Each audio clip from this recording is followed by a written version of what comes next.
आज के एपिसोड में बताया जाता है कि गुणोजी अकेला ही माँ अहिल्या के कक्ष में आ जाता है और उसके हाथ में एक रहस्यमय पुड़िया भी थी।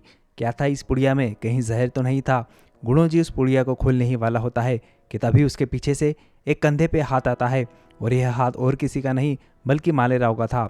मालेराव उसका हाथ पकड़ के गुणोजी को ज़मीन पे धकेल देता है और उससे पूछते हैं मालेराव कि यहाँ पर बताओ तुम क्यों आए थे? क्या तुम्हारी इस पुड़िया में जहर था जो तुम माँ साहब को देने आए थे? कमरे में हो रहा इस तरह का शो सुन के परिवार के अन्य सदस्य भी वहाँ पर आ जाते हैं। तब मालेराव सबसे कहता है कि यह देखो गुणोजी, माँ अहिल्या को जहर देने आया था। पर गुणोजी कहता है नहीं, ऐसी बात नहीं है, मैं तो माँ अहिल्या की सहायता करने आया था। तभी वैद्य जी वहाँ पर आते हैं और वह कहते हैं कि गुणोजी को यह औषधि लेने में नहीं भेजा था।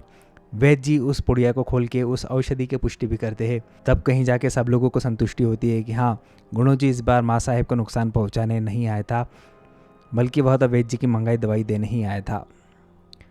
तब मालेराव सभी को कक्ष से बाहर जाने के लिए कहते हैं और वह कहते हैं मालेराव कि मैं कुछ समय माँ साहेब के साथ अकेला ही बिताना चाहूँगा।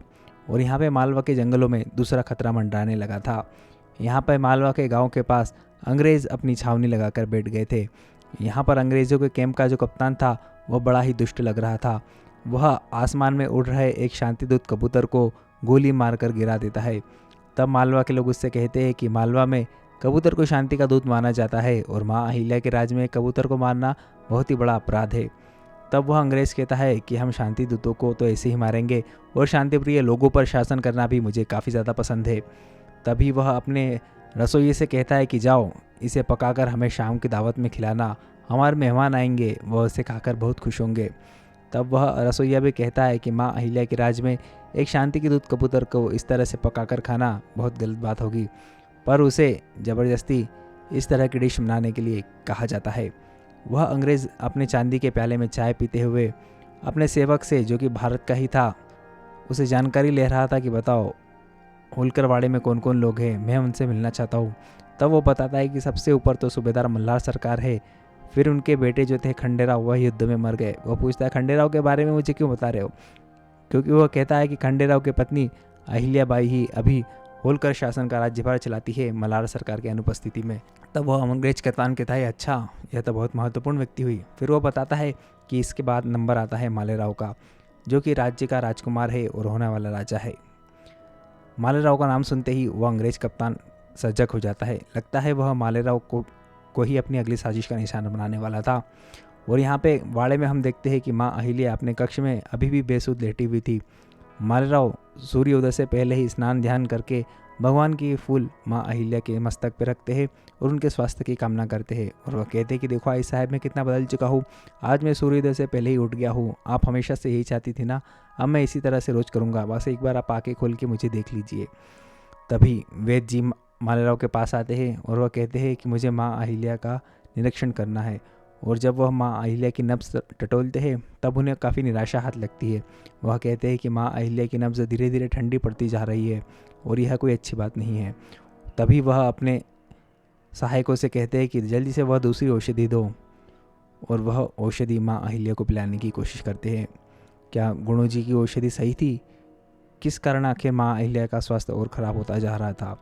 यहीं वाड़े में मल्हार सरकार अपने कक्ष में उस समय को याद करते हैं जब अहिल्या एक बाल वधू के रूप में उनके वाड़े में आई थी, और फिर वयस्क होने पर उसने किस तरह से अपनी काबिलियत के दम पे सबका दिल जीत लिया था।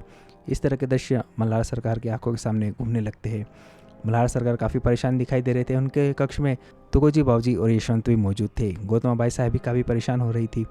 तभी यहाँ पर मल्हार सरकार कहते हैं कि यह अच्छे संकेत नहीं है कि जिनके हाथ में मालवा के राजपाट की जिम्मेदारी है उनका स्वास्थ्य इस तरह से खराब हो जाना, क्योंकि दुश्मन तो इसी तरह के मौके की ताक में रहते हैं, वह कहीं इस मौके का फ़ायदा ना उठा ले, मुझे इसी बात का अंदेशा हो रहा है। यहीं गांव में तुकोजी और सीताबाई दिखावे के लिए अहिल्या के स्वास्थ्य की प्रार्थना करने भगवान के मंदिर में ओटी भरने जाते हैं। पर तभी गुणोजी देख लेता है कि अंग्रेज़ गांव वालों को मुफ्त में उपहार बांट रहे थे। गुणोजी समझ जाता है ये गोरी चमड़ी के लोग यहाँ पर आए हैं तो ज़रूर अपने स्वार्थ की पूर्ति के लिए आए होंगे। तो गुणोजी को यहाँ पर मौका दिखता है कि सौभाग सिंह चंद्रावत के फेल हो जाने के बाद क्यों न अब मैं अंग्रेज़ों का दामन पकड़ के मालवा की राजगद्दी हासिल करने के बारे में सोचूं। पर गुणोजी को यह पता नहीं था कि अंग्रेज़ किस चीज़ का नाम है। वह गुणोजी के उपयोग लेके उसे उसी तरह फेंक देने वाले थे जिस तरह से दूध में से मक्खी को निकाल के फेंक दिया जाता है। यहीं वाड़े में गंगोबा तात्या एक बहुत बुरी खबर लेके आते हैं। वह कहते हैं कि पुणे में नाना साहेब पेशवा का निधन हो चुका है, जो कि पानीपत के युद्ध में हार के बाद काफ़ी दुख में चल रहे थे। मराठा साम्राज्य को इतनी बड़ी हानि पहुंची थी कि इस सदमे से उबर पाना अब काफ़ी मुश्किल हो रहा था मल्हार सरकार के लिए। वहीं मुक्ताबाई ऐसे समय में यह सूचना लाती है कि मालेराव को जाके देखिए वह क्या कर रहे हैं। मालेराव भगवान शिव के मंदिर के सामने जलते हुए अंगारों पे नंगे पैर चल रहे थे। वह पश्चाताप कर रहे थे अपने पापों का। उन्हें लग रहा था कि माँ अहिल्या का स्वास्थ्य उन्हीं के कारण खराब हुआ है। तभी परिवार के सभी सदस्य आकर उन्हें ऐसा करने से रोकते हैं। अब आगे क्या होगा? क्या माँ अहिल्या अंग्रेजों को मालवा पर कब्जा करने से रोक पाएगी? जानेंगे हम अगले एपिसोड में।